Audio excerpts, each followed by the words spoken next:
Hello everyone, welcome to the 9th episode of DraftKings, the only podcast that gives you all the top-level limited information that you could ever need. I'm Shyler, and with me as always is Tyler. How you doing, Tyler? Good, hey. Today we are just going to go through sort of a goodbye show to Zendikar, Battle for Zendikar block, because Shadows over Innistrad is going to be coming out very soon, within the next month, right? Yeah. So we wanted to get a grasp on how we thought Oath of the Gatewatch and Battle for Zendikar was, but before all that, we gotta crack a pack and see what we get out of the pack and what we first pick. Today's pack is Modern Masters, so let's get into the commons. So our first common is Thief of Hope. It is a 3-drop 2/2 Spirit for 2 and a black. Whenever you cast a Spirit or Arcane spell, target opponent loses 1 life and you gain 1 life. Then it also has Soul Shift 2, which is whenever this creature dies, you may return target Spirit card with converted mana cost 2 or less from your graveyard to your hand. Yeah. Soul Shift was okay. It was... Well, to be fair, neither of us know how Soul Shift was. But it was relevant in that draft format. Yeah, there wasn't, to my knowledge, there wasn't too many spirits in this, but it had enough targets. Block? No, in Modern Masters. Oh, this is a Modern Masters pack. Yeah. Okay. So there weren't too many targets, but there were some big things. But yeah. So our next comment is Smoke Braider. It is 1/1 Elemental Shaman for 1 and a red, and it taps to add 2 mana in any color combination. And you can only spend this mana to cast elemental spells or activate abilities of elementals. So it's fine. It's not playable, really. Not unless you're playing. Yeah, I don't really know what elementals were in this, other than this. There were probably a few. If this was in there were probably other elementals. Yeah. I mean, it's good if you have other elementals, but not good otherwise. Yeah, if you're already in that kind of deck, then it's fine. Yeah. So our next common is Mighty Leap. It is a instant for 1 and a white, and target creature gets +2/+2 and gains flying until the end of the turn. This has been printed so many times. So it's fine. It's a good combat trick. Yeah. Combat trick gives evasion. Yeah. I think that's all that needs to be said about this. Is just, if you need it, then it's there. Well, evasion is the best. Is one of the best things to have in. Yeah. But it's definitely not the first pick, though. That can definitely be wheeled around at least a few more times. It'll go around till about, I'd say, there are anywhere from 6 to 8 cards left in the pack. And then you got to start thinking about it, I guess. Mm-hmm. Okay, our next common is Grim Affliction. It's an instant for 2 and a black. You can put a -1/-1 counter on target creature, then proliferate. Very good. Yeah. 3-drop, -2/-2 to any creature. Nearly everything that says proliferate on it is good. I haven't run into a proliferate card that's been bad. Yeah, it just says that you can put an extra counter on anything that you want, basically. You get 1 extra counter on everything that you want to put an extra counter on. Yeah, so this you'd obviously... It can be charge counters, 1/1 counters, -1/-1 counters. There's tons of different kind of counters. Yeah. This you'd either put it on 2 creatures that have 1 power or 1 toughness, or 1 big guy that you are either a 2 toughness guy or something bigger that you can then kill with your creature that's attacking. And most of the time, this is a removal spell or combat trick. Yeah. All right, our next common is Repeal. This is one of my favorites. It is a instant for X and a blue. Turn target non-land permanent with converted mana cost X to its owner's hand, and then you draw a card. Mm-hmm. It's a cantrip, and it bounces something. Yeah. Granted, you have to have a lot of mana if it's something big, but it deals with most things pretty well. Our next common is Conclave Phalanx. It is a 2/4 human soldier for 4 and a white. It has Convoke, which means you can use your creatures to help cast it. Each creature you tap while casting this counts for 1 colorless mana, or 1 mana of that creature's color. And when it enters the battlefield, you gain 1 life for each creature you control. Pretty good. Yeah, it's fine. What's the cost on it again? 5, 4 and white. For a 2/4? Yeah. Alright. Yeah, that's okay. Yeah, it's good if you're creature heavy. Other than that, it's not gonna affect much. It's a good blocker, but it's an overcosted blocker. Our next common is Fiery Fall. It is a instant for 5 and a red. It deals 5 damage to your target creature, and then you can basic land cycle this for 1 and a red, which means you pay 1 in the red, and then you discard this card and search your library for a basic land, reveal it, and put it in your hand, and then shuffle your library. Mm-hmm. Bit overcosted, I'd say, for 5 damage. Not for the But cycling. So. yeah, It's just a fetch land. Yeah, pretty much. I mean, in dire situations, if you have the mana, then you can use this to remove something, but it's like Lava Axe, whereas it's not the best thing to have in your hand, I guess you could say. Alright, the next common is Commune with Nature. I love the art on this, it looks sweet. It is a sorcery for 1 green, which you can look at the top 5 cards of your library. You may reveal a creature card from among them and put it into your hand. Put the rest on the bottom of your library in any order. Not a very highly picked effect. Not at all. It's You gotta say, fine. the art looks cool, though. So far, there's nothing that really pops out. Yeah, nothing really so far. That black removal spell is probably the first pick so far. Yeah. Alright, our next common and our last... Nope. Okay. Our second to last common is Alloy Mirror. Sorry. Okay, he's good. It is a 3 colorless 2/2 artifact creature that can tap to add 1 mana of any color to your mana pool. First pick's still the removal spell because it kills Alloy Mirror anyways. Yeah. But mana fixing, definitely awesome. Yeah, it's good. Yeah. Alright, and our next common and our last common is one that is played in Modern because it is Darksteel Citadel, which is the artifact land that is indestructible, taps to add 1 colorless to your mana pool. Oh, it's Darksteel Citadel? Yeah. I wouldn't first pick this, not in a million years. Not unless you're somehow in Affinity in this. Like, if this were your second or if this were like your third pack. This is going to wheel until the last pick. Yeah, if this were your third pack, though, and you wanted artifact stuff, then maybe. But let's move to the uncommons, which our first one is Expedition Map. It is a 1-drop artifact for... You can pay 2 and tap it and sack it to search your library for a land card, and you can reveal it and put it in your hand, and then shuffle your library. It's about at the same level as Alloy Mirror in the pack, I think. Yeah. The downside to this is it's slow. It's not slow. It's slower than normal fetching effects. Like, if you take that basic land cycling card and Fiery Fall instead, then this would be a turn, or that would be a turn quicker than this. Yeah, but maybe you're not searching for that specific kind of land. Yeah. Let's smell my candle. But yeah, like you said, the upside is that you can get any land. So if you happen to have Darksteel Citadel or something, you know, from this pack, then you can fetch that. Alright, our next uncommon is Etched Oracle.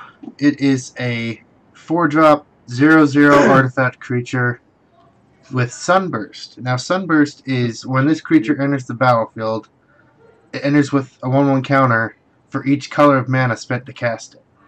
Uh-huh. So if you pay 4 different colors of mana, then it gets 4 counters. Usually it's going to go for 2 or 3. Yeah. Very, very seldomly does it ever go for 4. It's not going to go for 4 because nobody does that in draft Yeah. unless you're a beginner. It also has another In that ability. case, you're losing the game. Yeah. It also has another ability where you can pay 1 colorless and remove 4 1/1 counters from it, and target player draws 3 cards. So if you do have 4 counters on it somehow, then you can basically kill it. In the set, so it could happen. Yeah. You can basically kill it to draw 3 cards, which is good. And the last uncommon in this pack is Savage Twister.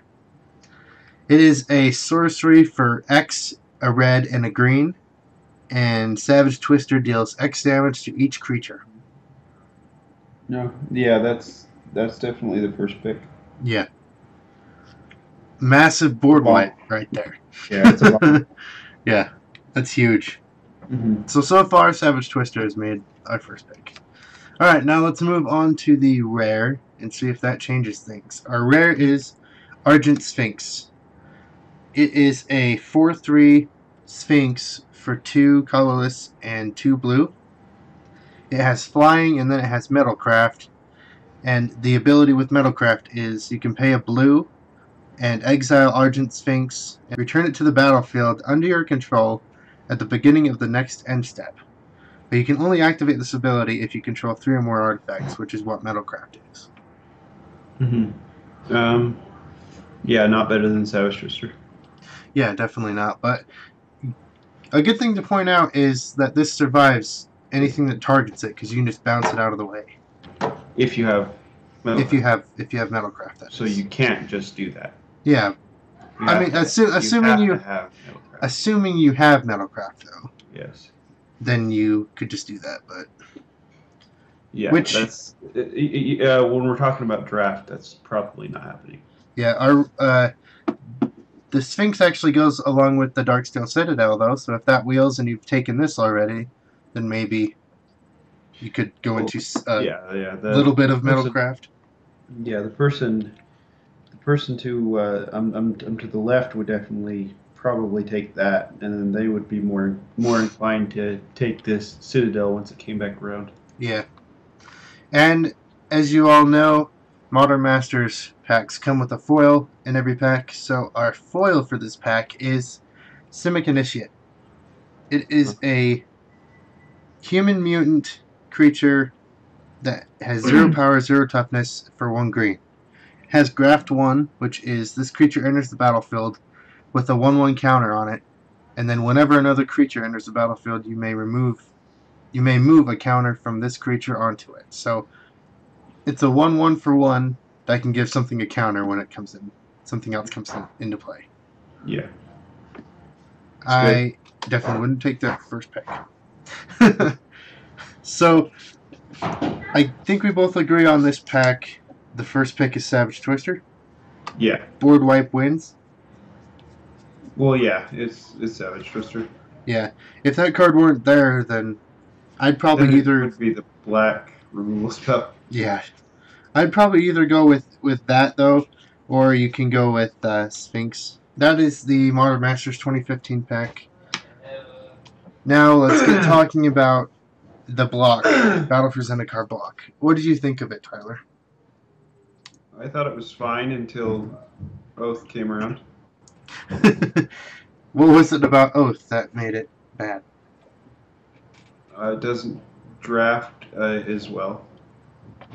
What did you think about the the cards specifically? Were the cards of a better power level, or were they the same through both sets? Or? I think battle was way more balanced. I think it was a lot better in general. Yeah.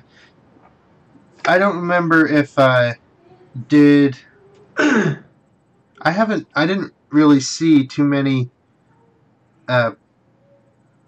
instances where the Planeswalkers were as big as they were in Battle for Zendikar. Gideon was the biggest, obviously, but in battle, yeah. In battle, didn't they do Kiora and Gideon? Yeah.